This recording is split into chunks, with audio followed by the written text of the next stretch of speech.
మరి ఎందుకు కొంతమంది నిద్రలో నడుస్తారు? రాత్రిపూట ఇది 80% వరకు సాధారణంగా ఉంటుంది. దీన్ని స్లీప్ వాక్ లేదా సోమ్నాంబులిజం అంటారు. ఇది ఒక రకమైన డిసార్డర్. దీనివల్ల వ్యక్తి నిద్రలో ఉండగానే అక్కడక్కడా తిరుగుతూ ఉంటాడు. కొన్నిసార్లు బాత్రూంకి వెళ్తారు, లేకపోతే కార్ డ్రైవింగ్ చేయడం కూడా ప్రారంభిస్తారు. అసలు ఇది ఎందుకు జరుగుతుంది?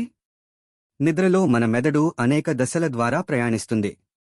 మన మెదడు కలలు కంటుంది, సాధారణంగా డీప్ స్లీప్ నుండి రెమ్ రాపిడ్ ఐ మూవ్మెంట్ దశకు వెళ్ళినప్పుడు. కానీ కొన్నిసార్లు మన మెదడు డీప్ స్లీప్ తర్వాత రెమ్ స్టేజ్ను మానేసి నేరుగా అలర్ట్ స్టేజ్లోకి వెళ్తుంది. ఈ సమయంలో మన మెదడు కొంతవరకు పనిచేస్తుంది, అది శారీరకంగా కొన్ని పనులు చేయగలుగుతుంది. కానీ అంతకంటే ఎక్కువగా ఆలోచించలేం. దానివల్ల మనం ఏమి చేశామో మనకు గుర్తు ఉండదు. అంటే మనం నిద్ర మరియు మేల్కొనే దశల మధ్యలో ఉంటాం. ఈ పరిస్థితిలో మనం ఇక్కడ నుండి అక్కడ నడవడం ప్రారంభిస్తాము. ఇలాంటి మరిన్ని ఆసక్తికరమైన విషయాల కోసం మా యూట్యూబ్ ఛానల్ అభి ఫ్యాక్ట్స్ రాజా ను లైక్ చేయండి, షేర్ చేయండి మరియు సబ్స్క్రైబ్ చేయండి.